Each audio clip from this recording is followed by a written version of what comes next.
La Hacienda Fundación,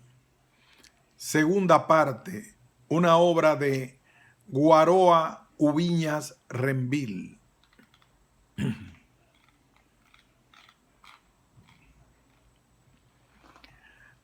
Aparentemente, todo comenzaría y terminaría detrás de un amplio portón de concreto armado. Antes había otro con entramado de hierro que tenía inscrito en el arco de su centro con letras de bronce las palabras Hacienda Fundación. Estaba colocado en la última calle del poblado. La desocupación que venía siendo el final de la entonces calle de la Primera Constitución, hoy Avenida Constitución. Pero antes de atravesar dicho portón con sus grandísimas puertas, también de bronce, labrado con figuras de un árbol frondoso, existían desde el 1940 dos grandes casas almacenes colocadas una enfrente de otra, donde comenzaba el poblado. Aquel portón de bronce era abierto desde muy temprano y cerrado a las 9 de la noche por sus custodios militares. De la misma manera que esto anunciaba la existencia de la hacienda, allí comenzaba una carretera construida desde antes como camino vecinal de uso casi expresamente campesino, que ahora llamada La Privada, nombre que se daba en el gobierno de Rafael Leonidas Trujillo Molina a todos los caminos cuyo uso era regulado como de provecho exclusivamente militar y que obedecían entonces a los intereses exclusivos del gobierno, más exactamente de su jefe. Existían tramos que nadie, fuera cual fuera la autoridad con que estuviera investido, podía transitar, salvo él mismo o alguien con una orden suya expresa. Esta privada era el eje matriz de una intrincada red de carreteritas y caminos que se iban creando y multiplicando espontáneamente por la necesidad de unir todos los terrenos que eran devorados por la capacidad de expansión y desalojo que iba siendo escenario esta zona, bajo el influjo de la geofagia del gobernante. Dicha expansión era como un líquido espeso derramado sobre la geografía de la común, que corría manchando y cambiándolo todo, esquivando las lomas pronunciadas, haciéndose dueño de los llanos y alturas moderadas, como resultaba conveniente a la agricultura tradicional y al pasto de la ganadería. De manera que esa extraordinaria red de carreteritas unía potreros, secciones y parajes, atravesaba ríos, construía y esquivaba puentes y llegaba a las fronteras de su misma identidad como hacienda, confundiéndose con la caña de los ingenios por los lados del este, el noroeste, el oeste y parte del sur. Además, con pequeñas propiedades encaramadas en las lomas más altas, de campesinos generalmente pobres, que luego de ser empujados hacia allí, se iban asimilando como obreros agrícolas y empleados de la crianza ganadera y caballar en el trabajo de la hacienda. Muchos eran antiguos dueños de tierras y numerosos descendientes de estos. Era la imposición del capitalismo en el campo, rodeado ya el poblado por la finca, como se llamaba a los predios de la hacienda. Trujillo, hubo de forzar su crecimiento a expensas de parte de las tierras de las familias del mismo pueblo, convertidas en propiedad pública, luego de comprar como compraba él, confundiéndose la propiedad del jefe con la pública del gobierno. Este era un crecimiento muy limitado si tomamos en cuenta un espacio de tiempo de 30 años, porque la hacienda que lo atenazaba, en vez de dar, quitaba parte de esas tierras exigidas como de necesidad pública. Y así las cosas, la expansión de la hacienda hacia este franco, el sur y el oeste, desvinculadas de nacimiento y expansión de la misma hacia el norte, salvo por caminos que resultaban muy extensos, hizo nacer otras carreteras y caminos privados en esos tres sentidos, cosa que fue necesaria cuando la expansión ya había asimilado a la hacienda Borinquen con aproximadamente 2,000 tareas y a la hacienda María de poco más de 7,000 tareas, que fue tomada a su dueño como hacienda Najayo y se había extendido vertiginosamente por todo el litoral, desde Bocanigua a Najayo abajo, subiendo por Mañangui, luego Duboc, llegando a la punta del faro de Palenque, logrando una extensión de más de 60,000 tareas. Estos caminos privados, salvo los del este, que empalmaban esta parte de la común y luego de la provincia con Santo Domingo, tuvieron que nacer necesariamente del mismo pueblo que tenía que ser atravesado para pasar de las propiedades del norte a las del sur o viceversa, y a las del oeste, lo que hacía que quedara atrapado dentro del sistema operativo de dicha empresa de la finca. La unión de las tierras de la hacienda había que hacerla a través del pueblo para no forzar en demasía las redes de las privadas. Al principio, San Cristóbal junto a Baní eran comunes de la provincia de Santo Domingo, que alargadas en extremo resultaban disfuncionales, se agotaban en sus fronteras, de manera que de las oficinas principales situadas detrás del portón aquel, se atravesaba de norte a sur todo lo largo de la calle de la Primera Constitución y se seguía por Borinquen, Samangola, Cambelén y San Rafael para caer en la Hacienda María a distintas alturas de la costa, según los ramales escogidos de privadas, que se multiplicaban desde antes y al atravesar las lomas. Los principales artífices para el jefe de estas intricadas redes que unían propiedades y disminuían las distancias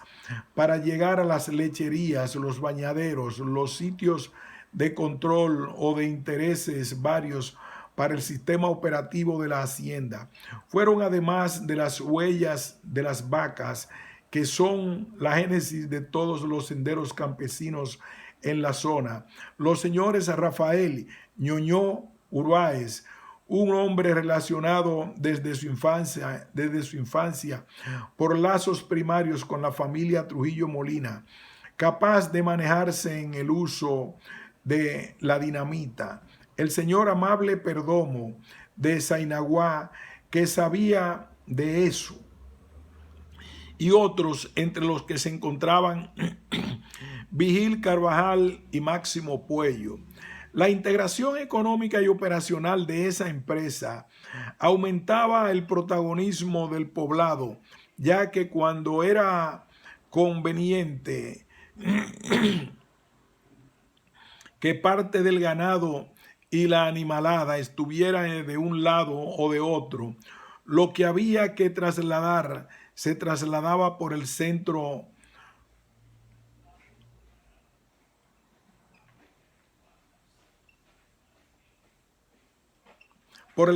del pueblo, pero las privadas y sus intrincadas redes no habían nacido ni seguían naciendo solas, sino matrimoniadas con las alambradas, el pasto y las complicidades de la hacienda,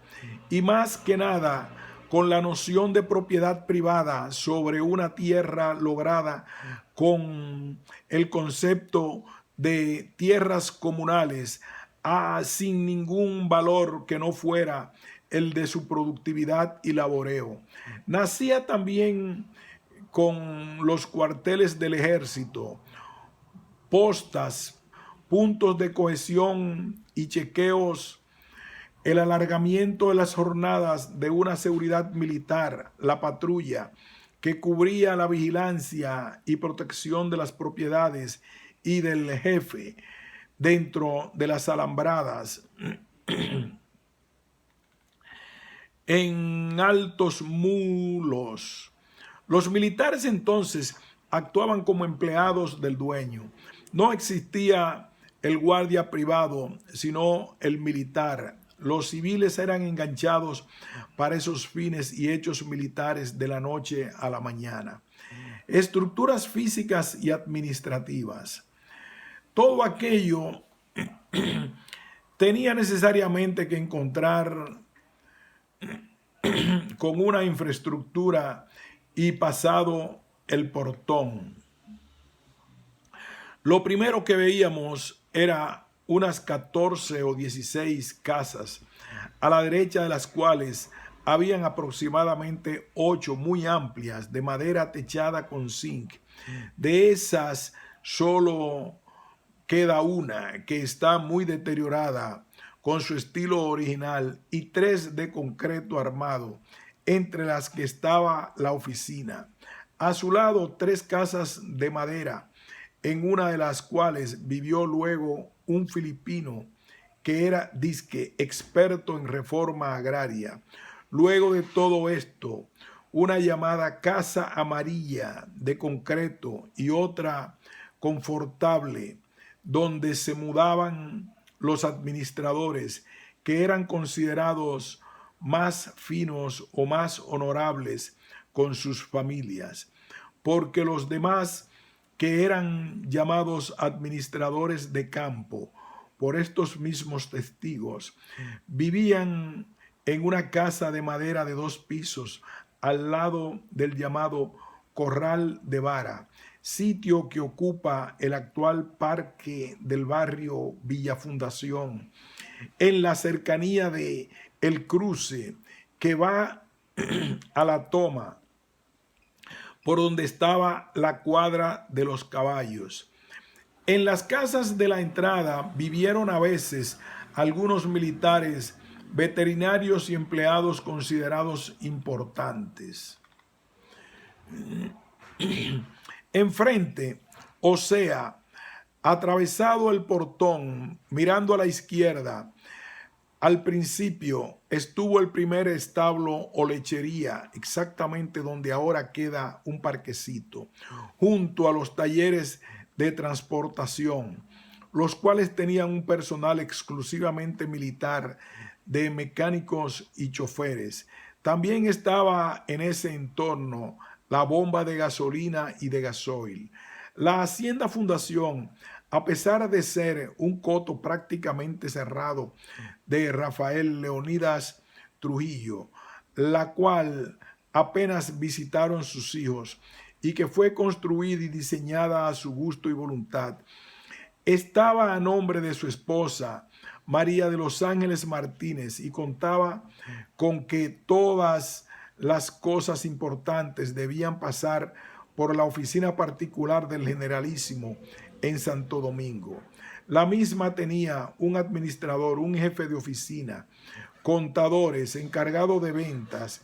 encargado de almacén, un preparador de nómina, un extraordinario servicio de seguridad, creadores de privadas, un mayordomo general que venía siendo la mano derecha del jefe, volteadores que eran una especie de inspectores generales con autoridad de mayordomo general, los cuales podían trabajar o no, coordinados oficialmente con la seguridad representada en el campo por la patrulla, amas de llave, señoritas invitadas y transitorias, que eran mujeres a las cuales no se les molestaba, y al igual que las amas de llave, tenían que gozar de un respeto a distancia de la peonada. Ellas se relacionaban directamente con el jefe. Mayordomos que eran una especie de responsables de parcelas, listeros que pasaban la lista a los trabajadores, haciendo el papel transitorio de capataz o mayordomo de parcela, encargado de cada establo, el cual a la vez era un ordeñador, viniendo a ser una especie de líder de grupo, ordeñadores, acotejadores, que eran los ayudantes de los ordeñadores, encargados de la limpieza del establo, que podían también ser preparadores de la comida de los animales, así como almacenadores de sal, los bloques de alimentos y el melao, preparadores de alimentos y responsables del almacén de alimentos, segundos de la cuadra o ayudantes de encargado de la cuadra, montadores, lavadores y herradores. Los primeros, a su vez, eran generalmente domadores de caballo y mulos y se habían desarrollado como tales. Vaqueros atarrayadores que podían tirar el lazo de pita tanto a los chifles como a las patas. El encargado de la cuadra y su ayudante, que eran a la vez de los mejores montadores, lavadores, sembradores de hierba que podían hacer la función de los limpiadores de establos o ser ajusteros, contratados solamente para esto. Un encargado de transportación que podía ser mecánico, choferes y mecánicos, encargado de agua y riego. Se recuerda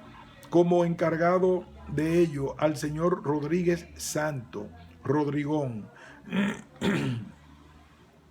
Veterinarios, curanderos y vacunadores o elaboradores de vacunas, además de veterinarios exclusivos para una sola enfermedad como los de la culebrilla. Encargado de predios agrícolas y de recolección de frutos, que podía ejercer la función de agricultor supervisado por el dueño, sus mayordomos o un simple ajustero, cuya función era recolectar los frutos. Este tipo de trabajo era realizado sin remuneración por niños que se criaron allí por una u otra circunstancia, cosa que no escapaba a los controles de seguridad. Al principio existía también una especie de comedor servido en un tiempo por una señora llamada Genoveva Villanueva, que cocinaba un chao o chuzo en un establo. Luego, cuando Trujillo llevó la emigración de cibaeños guraveros a San Cristóbal, que fue un acto de racismo malentendido, extraordinario e indignante para el pueblo y sus orígenes, los empleados de la hacienda iban al pueblo a comer a un comedor económico que se habilitó en él. Después, en 1957, comían una comida de mejor calidad que se elaboraban en la fábrica de vidrio. El primer establo estuvo situado en la entrada de la Hacienda Fundación, del lado donde estaría luego la bomba de gasoil y gasolina y el taller de mecánica y transportación. Después fue trasladado a las cercanías del cruce para el norte, La Toma. Luego había uno en los Cacaitos del Pomier y otro en Boruga. Dice un ordeñador que en Boruga había dos, uno pequeño y otro grande, uno en el kilómetro 5 y otro en el 7 hacia Baní, otro en Canastica, otro en Atillito, en la subida para Atillo, otro en Samangola y en Madrevieja, que se llamaba Borinquen, abajo, porque había otro en la loma, en la misma Borinquen, muy importante, al que llamaban Borinquen arriba. Del lado de la Hacienda María había tres, uno cerca de la casa de Nigua, otro por los lados de Najayo abajo y otro por los de Sabana Grande de Palenque. El 26 de noviembre de 1955 se inauguró un establo considerado por la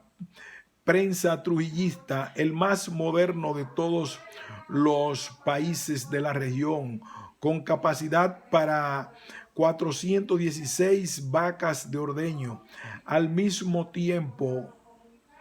con su departamento de preparación de alimentos, 4 corrales de baño, con garrapaticidas, aparatos metálicos para el ordeño y un sistema de recolección de la leche que iba a un reservorio donde era sometida a distintas temperaturas para pasteurizarla y de donde era llevada en camiones especiales a los cuartos fríos antes de trasladarla a su destino. Este establo, más moderno que todos los demás,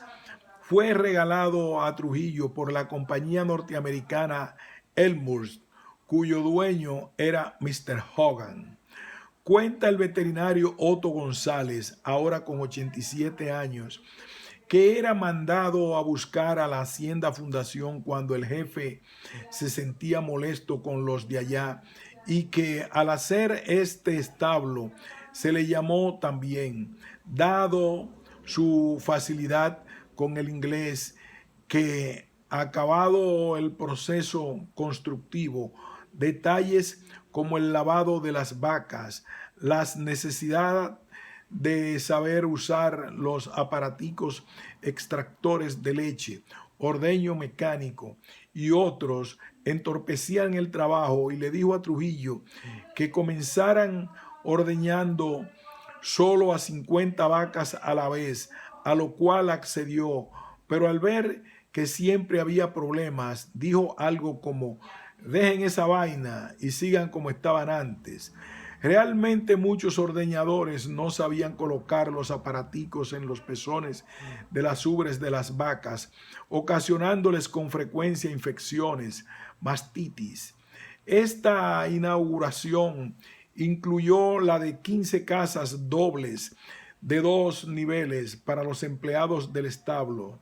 a los que querían tener cerca y disponibles, lo que hizo se les proveyese de casa, agua y luz eléctrica junto a sus familias, aunque devengaban un sueldo muy bajo, limitados por la necesidad de hacer gran parte de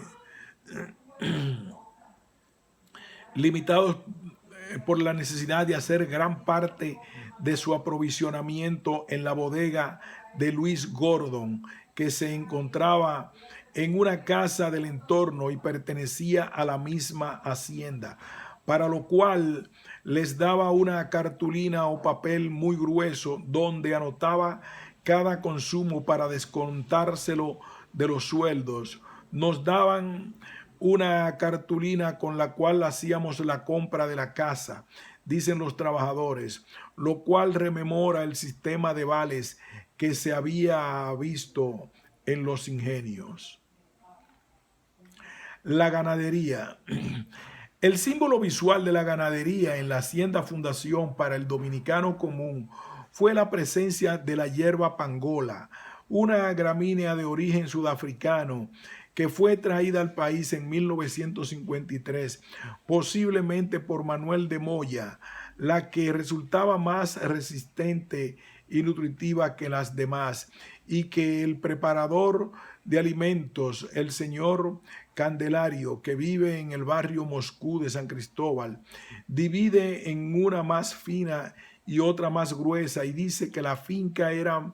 mejor para hacer los bloques de alimento mezclándola con melaza. En esa hacienda, junto a las de Borinquen y la hacienda María, se hacían los pagos cada 15 días puntualmente.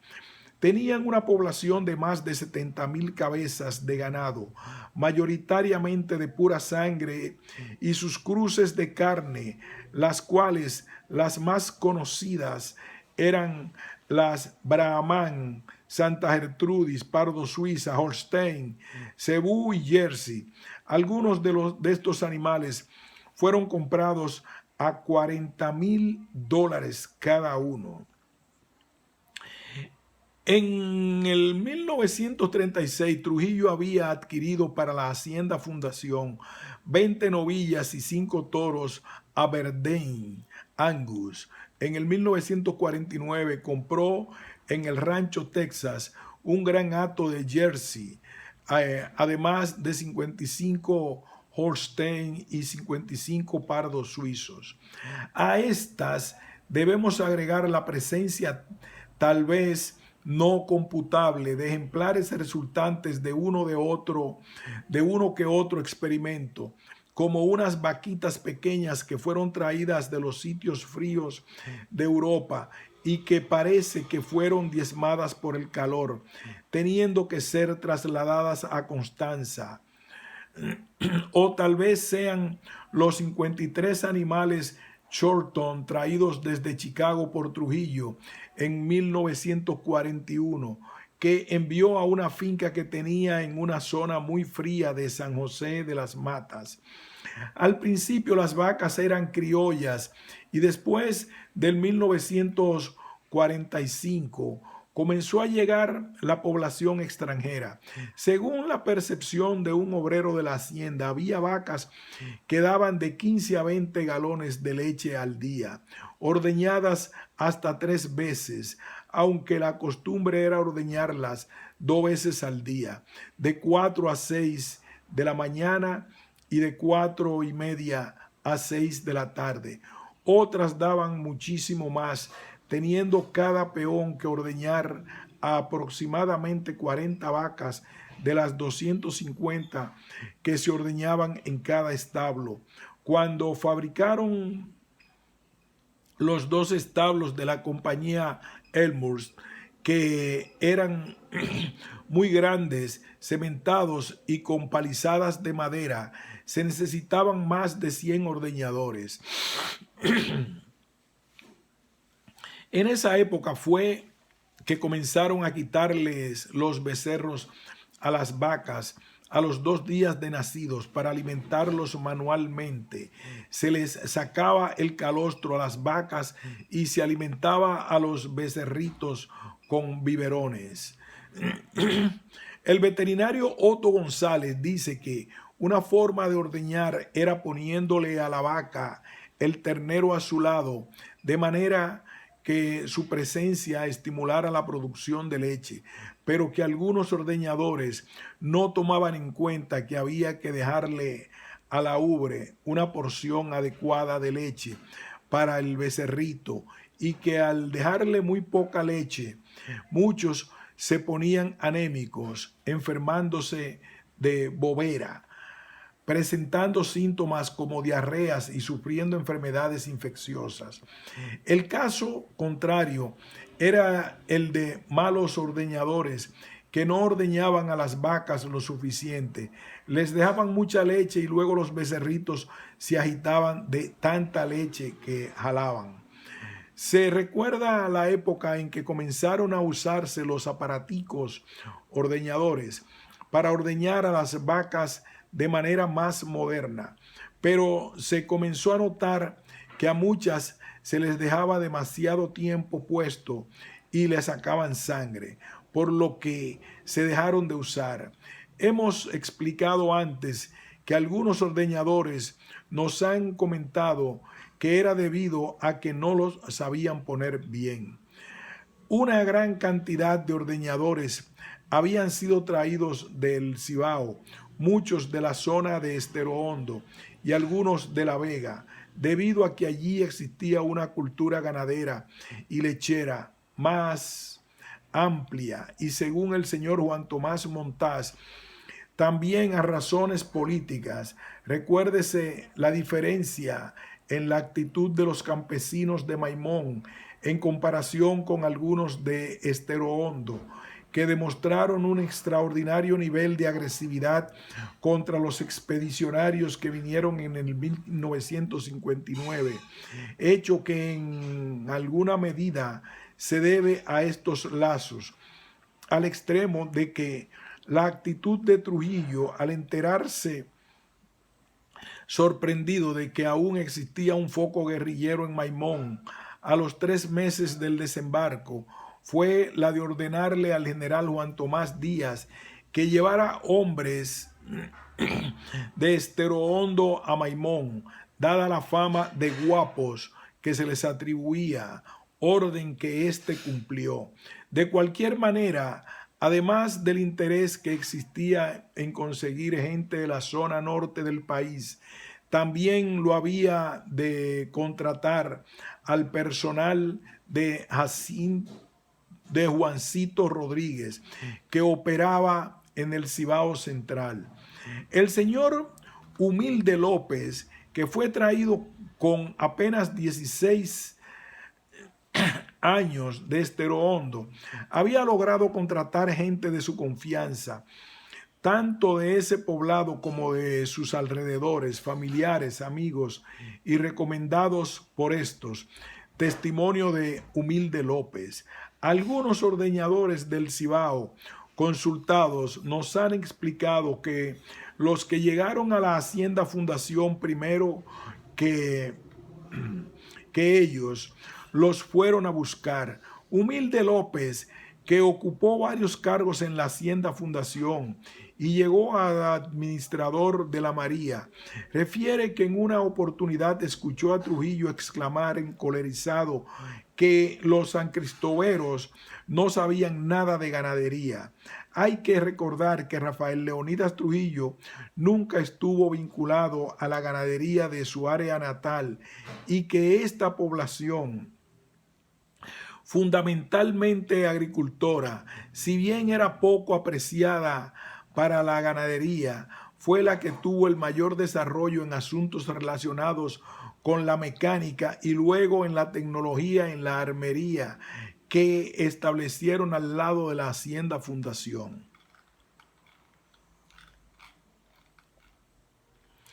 Eran los tiempos en que los vaqueros lanzadores adquirían fama por sus destrezas, sobresaliendo a Ladino Sánchez, procedente de Cotuí, Lorenzo, el Cachorro del Ceibo, Agapito Sánchez de Sosúa, Juan Mateo de Atillo, San Cristóbal, Domingo Florentino de Nigua, San Cristóbal, y Pedro Mendoza de Atonuevo, también de San Cristóbal. Lanzadores que atrapaban a los animales por los chifles, cuernos y el pescuezo o de las patas, pudiendo ser mejor pagados estos últimos, pues para ello se necesitaba más destreza. Y aún se recuerda al toro Cuaque de la raza Charolais, al Fundación de la raza Santa Gertrudis, al igual que las vacas Diana y Marta de la raza Charolais y a Minerva de la Jersey, que fueron campeones en una feria internacional celebrada aquí con la participación de Puerto Rico, Estados Unidos y Cuba. La poca asistencia internacional a los eventos de Trujillo que celebraba se debía a los alineamientos políticos de la época y al repudio de que era objeto su dictadura. la que solo permitía un partido único en el que había que estar inscrito y llevar esa certificación a todos los lugares, un carnet conocido como la palmita, que iba solo a las elecciones y contaba en estos tiempos con centros de tortura que hacían más ostensible su propensión al crimen, en los cuales, además de la tortura psicológica, se usaba varios instrumentos como la silla eléctrica. Cotidianidades. El horario de la oficina de la Hacienda Fundación era de 8 antes meridiano a 12 del mediodía y de 2:30 a 5:30 pasado meridiano, de lunes a sábado, salvo los días de nómina, que obligaban a trabajar horas extra, ya que a los sueldos había que descontarles los valores que los trabajadores tomaban en una bodega llamada Bodega San Cristóbal, que quedaba en una de las casas de su propiedad del otro lado del portón, comenzando el poblado en la parte que quedaba al oeste. Según parece, aunque los dueños de dicha bodega eran el señor español Luis Gordon y el señor Héctor de Sangles, había ese tipo de convenio. En la casa de enfrente operaba una fábrica de sombreros, la Casa de Sombreros Baroni y Goria. Estas personas dividieron el negocio, quedando el señor Gordon en un lugar, la bodega, y pasando el señor de Sangles a ser el dueño del cine Angelita del Pueblo, nombre que luego se le cambió por Duarte, espacio que ocupa ahora, 2013, un centro religioso. El horario de los empleados o trabajadores, sin referirnos a los militares que trabajaban en la seguridad, en trabajos de campo y los talleres, dependía del oficio que realizaban, partiendo de que los 15 o 16 establos funcionaban con el ordeño desde las 4 de la mañana y hasta las 6 de la tarde. La cantidad de trabajadores ahora resulta difícil de determinar, aunque la información más veraz es la del señor Israel E. Duvergé Papolo, que comenzó allí en 1940 como ayudante de almacén y terminó siendo jefe de oficina, otorgándosele una casa de las 14 y 16 que había en la entrada. Él nos dice que había aproximadamente 500 personas permanentes. Solo en las Hacienda Fundación se supone que, sin referirse a los militares, lo cual escapa a su conocimiento, como también el número de ajusteros, que era variable. El señor López, que fue administrador de la Hacienda María, dice que en esa tenía unos 200 empleados fijos, que junto a los ajusteros sumaban mucho más de 700. El dueño o empresario de la misma, según hemos referido, era la señora María de los Ángeles Martínez de Trujillo, aunque, como se podía notar, aquello, además de una empresa, resultaba un coto cerrado de Rafael Leonidas Trujillo Molina, que estaba presente en la misma generalmente desde el miércoles en la tardecita o en la noche o el jueves muy temprano de cada semana hasta el viernes o sábado, sin dejar de ser previsible que se apareciera cualquier día y a cualquier hora. El control económico de la Hacienda Fundación comenzó a ser llevado por el señor Tirso E. Rivera y el licenciado Luis Contín, desde la oficina particular del Generalísimo,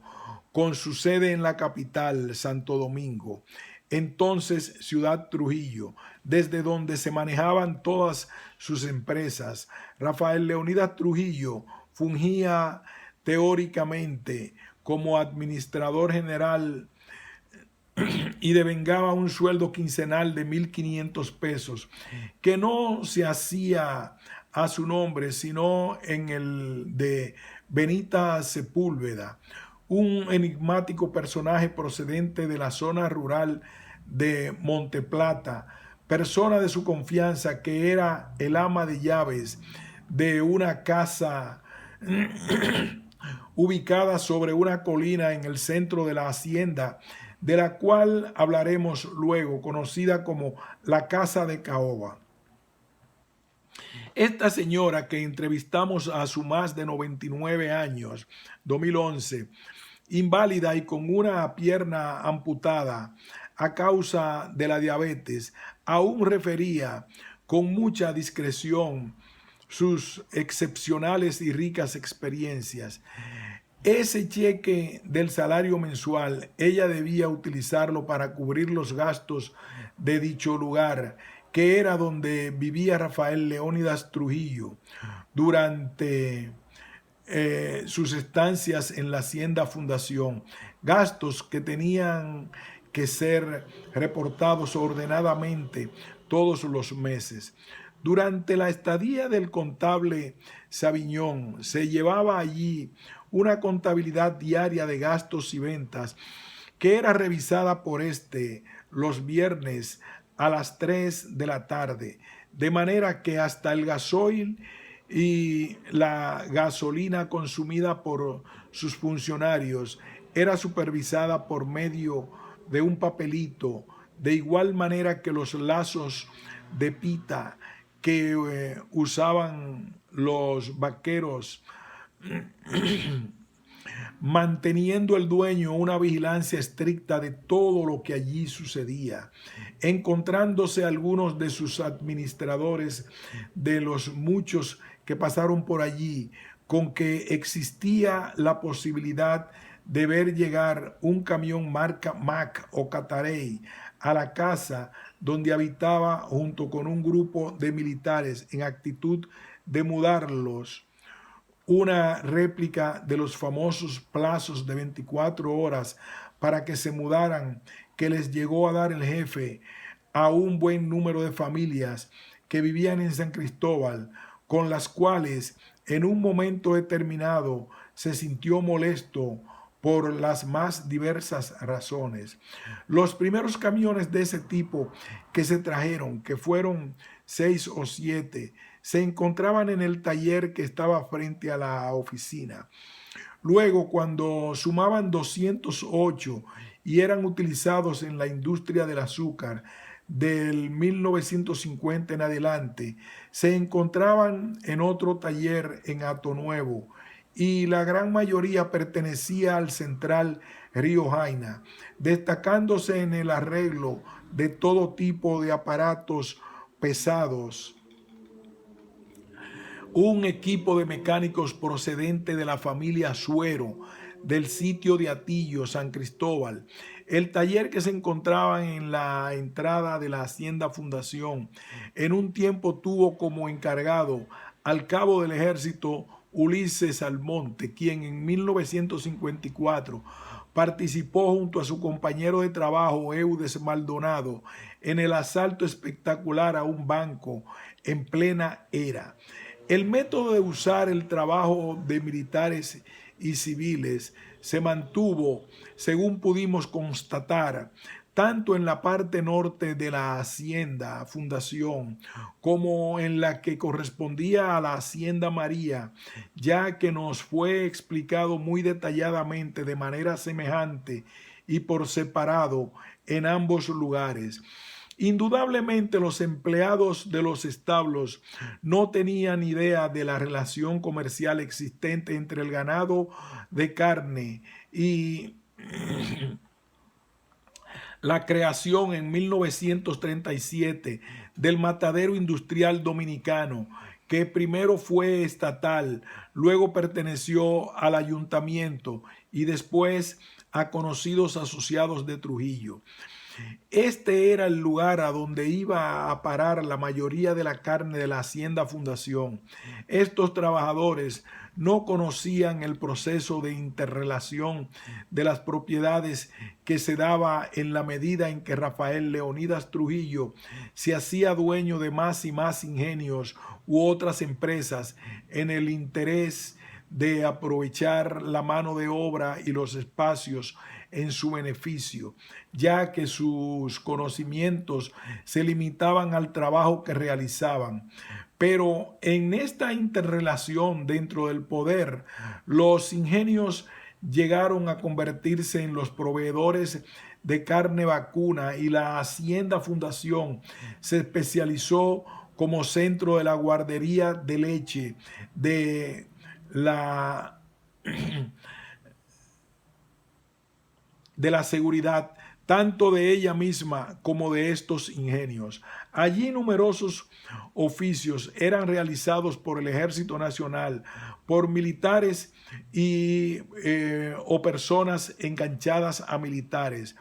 No importa que sea cojo, que lo enganchen para que me cuide esa casa, que es una persona de confianza, ordenaba el jefe. En una ocasión, con lo cual se liberaba al dueño, o sea, a sí mismo, de efectuar pagos a civiles y no se afectaba el presupuesto de la empresa. La leche, por ejemplo, que llegaba a alcanzar una producción diaria de entre 20.000 a 25.000 botellas, era vendida al público principalmente por medio de la industria lechera de su propiedad y también al Estado, tanto para cubrir las necesidades del desayuno escolar como para ser distribuida gratuitamente en algunos lugares como parte de un plan social del gobierno o del Partido Dominicano. Existían otras interrelaciones comerciales con empresas de su propiedad que comenzaron a operar con facilidades especiales, como las vinculadas con la extracción de aceite y de maderas. Sobre dicho matadero, en 1946, apareció una denuncia que hizo público los bajos salarios y las condiciones de trabajo inhumana a que estaban sometidos los obreros que laboraban allí, sin camisas, en las neveras, redactada y firmada por el gran líder obrero Mauricio Báez, quien fue desaparecido en Cuba por Trujillo en 1950. En 1950 existía allí una fábrica de mantequilla y otra de queso, productos que eran vendidos a los empleados y al pueblo, además de una de copra relacionada económicamente con una refinería de grasas vegetales propiedad de Trujillo. En la hacienda Borinquen había un cuarto frío donde se depositaba la leche, luego de ser transportada en camiones especiales y de haber sido pasada por calor y frío en el establo número 1 para ser pasteurizada. Durante una época, parte de esta leche era enviada diariamente en avión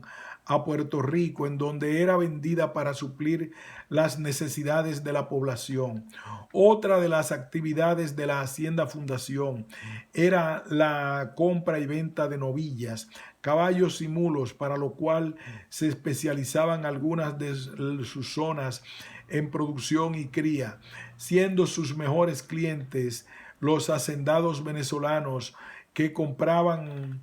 partidas de 150 y 200 unidades, llegando a tenérseles preparados en la Hacienda María en una oportunidad hasta 22.000 terneros. A ello debe agregarse que en la contabilidad de la venta de los productos que había que presentar los viernes se incluían, además de la leche, los mangos, plátanos, aguacates, guineos, naranjas, naranjas agrias y dulces, limones, mandarinas, lechosas, toronjas, madera, ganado de pie en el matadero Cami, en Santo Domingo y en San Cristóbal, o exportaciones a otras islas, a Venezuela y particulares. En una época la venta de ganado parece que estuvo a cargo de Diego de Moya y las ventas de maderas para puentes y badenes se realizaba a la Secretaría de Obras Públicas o al ingeniero Bonet Báez. Las goletas que transportaban los frutos u otras mercancías a las islas pertenecían a Altagracia Martínez, que poseía una flotilla en la cual la goleta La Altagracia era la más reconocida, aunque en una época había un judío nombrado P. Filman, según declaración de Ramón Emilio Sabiñón, Otto Pichirilo y Juan Montaz. Fello ante la presencia de los libros y comprobantes. Dice el señor Montaz, que era cajero entre 1952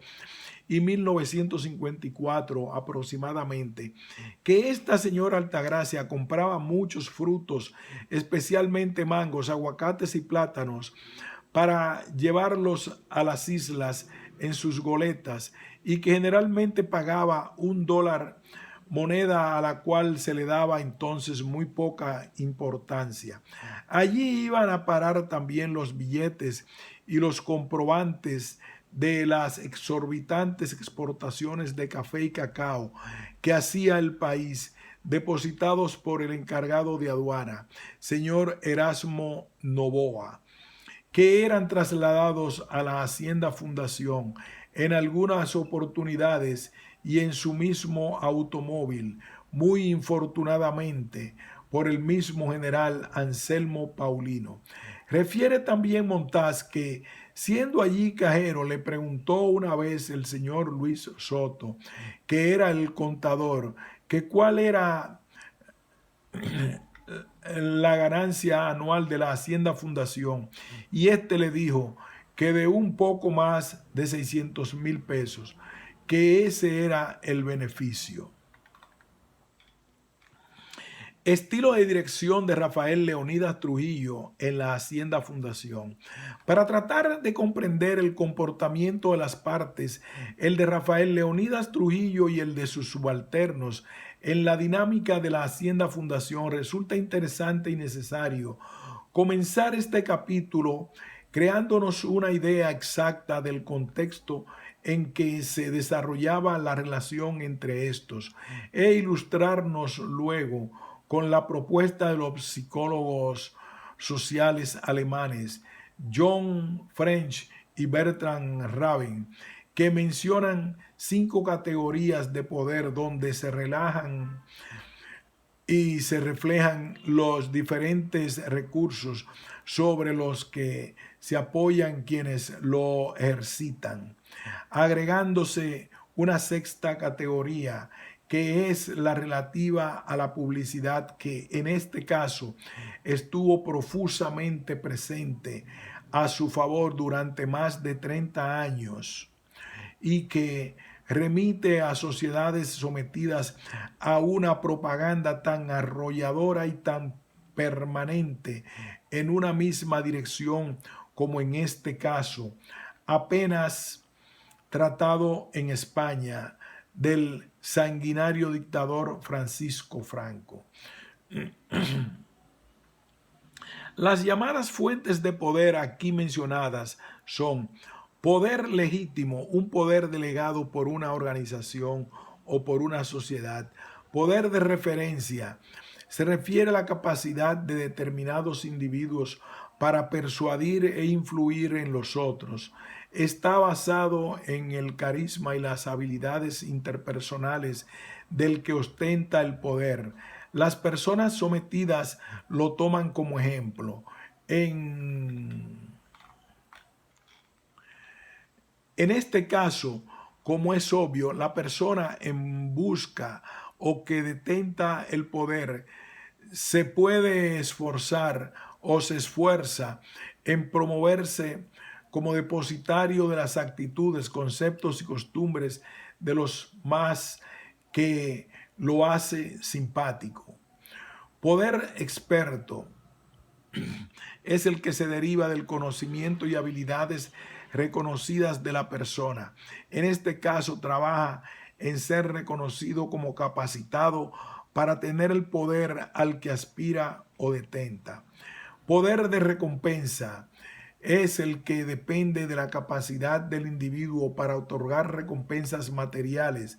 proporcionando beneficios que pueden ser de lo más variados, todo tipo de regalos, promociones o empleos, consideraciones que satisfagan el ego de otros, incremento de sueldos, etcétera. En este, las personas hacen acopio para que se reconozca su poder económico y su capacidad de redistribuir en determinados casos cuanto le parece y hasta antojadizamente por los trabajos o las lealtades demostradas. Punto y seguido.